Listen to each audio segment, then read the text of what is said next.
Are we there yet? No. Are we there yet? No. Are we there yet? No. Are we there yet? No. Are we there yet? No. Are we there yet? No. Are we there yet? No. Are we there yet? No. Are we there yet? You little... Homer, I think we're there. Hello everyone and welcome to Action RPG. I'm your host Aaron, and for today's video we're headed to the world of Last Epoch. It's officially September 17th. We are 2 days away from the new mid-cycle refresh, Imperial Uprising. And this literally dropped 14 minutes ago. Today we are going to go through the patch notes, and I gotta say I'm a little surprised. There is some stuff in here, some good things in here that I did not know about, and I think you're going to be happy about it as well. Now, before we go through these patch notes, 2 announcements, and I just want to get this out very quick at the beginning of the video. I have a brand new treasure hunt community event. This will be the 8th treasure hunt for my channel. I dropped a video on it a couple of days ago. If you want a fun community event where, you know, everybody has a chance of winning, join my Discord, sign up for the community event. The 8th treasure hunt is in general chat, announcements, and Last Epoch chat in my Discord. Also, I dropped a video a couple days ago about another event. In a nutshell, I owe my community a second subathon per some goals and things that we hit earlier in the year. And I don't want anybody to say I'm not a man of my word. We will be kicking off Subathon 2 for Cycle 2 Season 2 on September 19th as well. So if you are around for the first event, which was insane, 31 days, we'll be kicking off Subathon 2 this Thursday with the Imperial Uprising, with the new treasure hunt. All the details in the Discord. First link in the description. If you play Last Epoch, you should be in my Discord. We're kind of the unofficial also voice channel for Ellie if you like playing in a group over voice. Okay, the Imperial Uprising event launches Thursday at 10 a.m. And that's for me, my time, because I am on mountain time in the great state of Idaho. Now, I don't want to say fighting. I've had discussion with people because people keep telling me that no, EHG does not call their cycles by the actual patch number. That's not how they label them. This is the Harbingers of Ruin cycle. Literally right here. And I just keep showing examples over and over again. The 117 cycle begins September 19th at 10 a.m. CT and will be continuing until patch 1.2. Now, as you know, if you currently have a cycle character, all those characters will be moving over to Legacy. Just so you're aware, Legacy and Cycle are identical with the exception of a fresh economy and a fresh leaderboard. So if you don't want to start over, you just continue your progress over on Legacy. You likely won't even notice the difference, but if you do want to start over, we're all going to be starting fresh on the 19th. I have decided I'm going to try and play, or I'm going to play Warlock, but I'm going to try and make like a Necro Warlock. Something like that. Loyalist Undead. Now, I've already broken this out. Basically, when you are in the Monolith, you will be coming across every single run a pack of Loyalist Undead, and they will have a pack of magic followers, and they'll have unique modifiers that you will have to fight. And this will be for online. These packs will show up Cycle, Legacy, and offline. I'm sorry, these packs will show up on Legacy, Cycle, online, and offline. So however you want to play, you can kill these Loyalists. All who participate in the event by logging in and killing skeletons will be awarded with a special MTX at the end of the event. The event ends October 20th, and this will be tracked over on our socials. Participants cannot be tracked when playing in full offline mode. That's what I saw. So it'll be available in offline, but you can't be tracked in full offline. That makes sense. And then in here, just a couple of things. Loyalist Undead packs contain a rare leader, a group of magic followers. The Loyalist Undead have a new mod for a pool of 8 abilities. The Loyalist Undead in an Echo share the same mod, but the effect is much stronger for leaders than the followers. So that's what we're going to be doing. Hunting the Loyalists. All right. Event modifiers. We've already gone through this. 50% more favor, 50% more reputation, 50% more gold, 50% more unique drop rates. Loot Lizards. In a nutshell, these are treasure goblins from Diablo 4, but we're getting loot lizards inside of LE, and there will be 5 different types, and they are very generous. It takes 20 seconds of no damage for them to escape.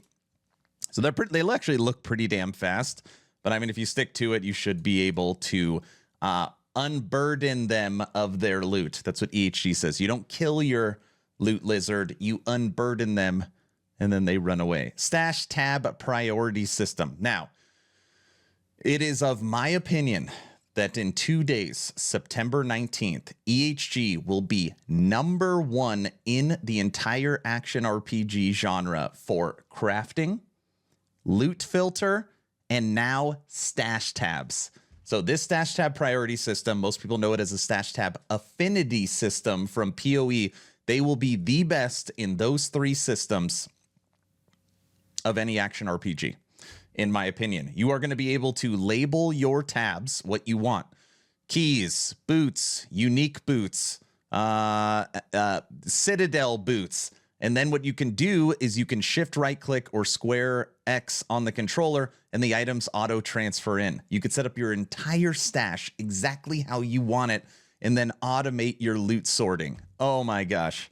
This does take time to set up, but once it's set up, it's unbelievable. It's truly unbelievable. Bizarre improvements. I planned for this event to go COF to help me with the treasure hunt event, but I got to test all the bizarre improvements, so I will be going Merchants Guild. And on here, in a nutshell, you're going to be able to search affix and roll ranges within those affix types tiers. So it's going to be way, way easier to get the exact loot you want in the Bazaar. So this is something that we will test once we get into it. New shrines. So here's what we got. Added 15 player skill shrines, 2 loot lizard shrines, 10 power shrines, and 1 dungeon shrine. And something you should know here, which I think is very, very smart because people have been kind of, I don't want to say getting away with this. Shrine powers will now be removed when entering an echo or dungeon boss fight floor to discourage shrine fishing. You guys know what you're doing out there. Okay. One of my favorite things in this post, UI scaling. I am a firm believer, I play every action RPG, that I wish there was a way to remove the whole UI.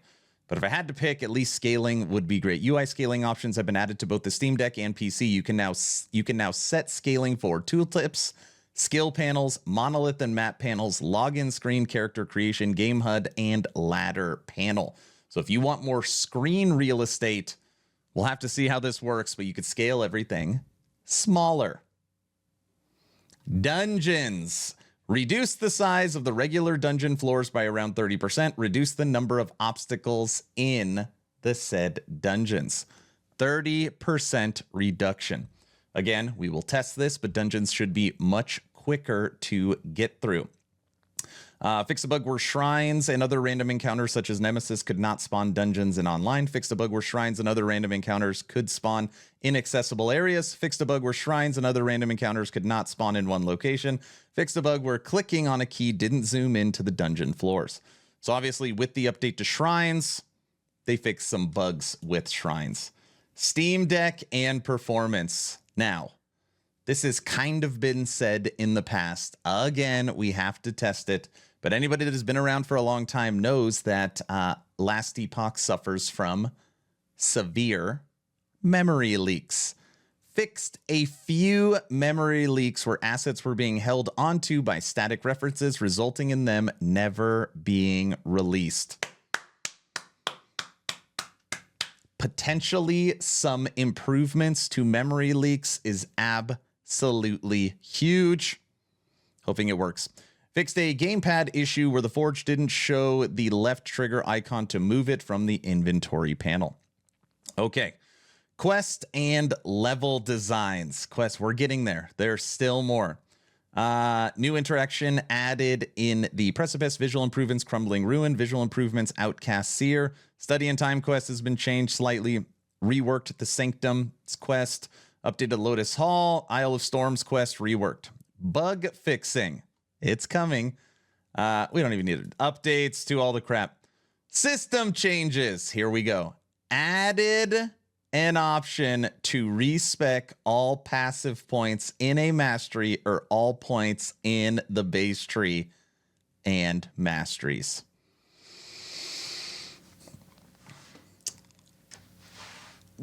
Not many people would know this. It was over 2 years ago Judd was personally in my Twitch stream.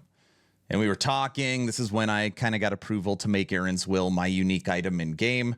And Judd basically promised me, consider it written, consider it done, because this was one of my like big pushes. Like, why don't we have a respec all button? And I'm happy to report it only took 2 years for Judd to fulfill his promise, but he did.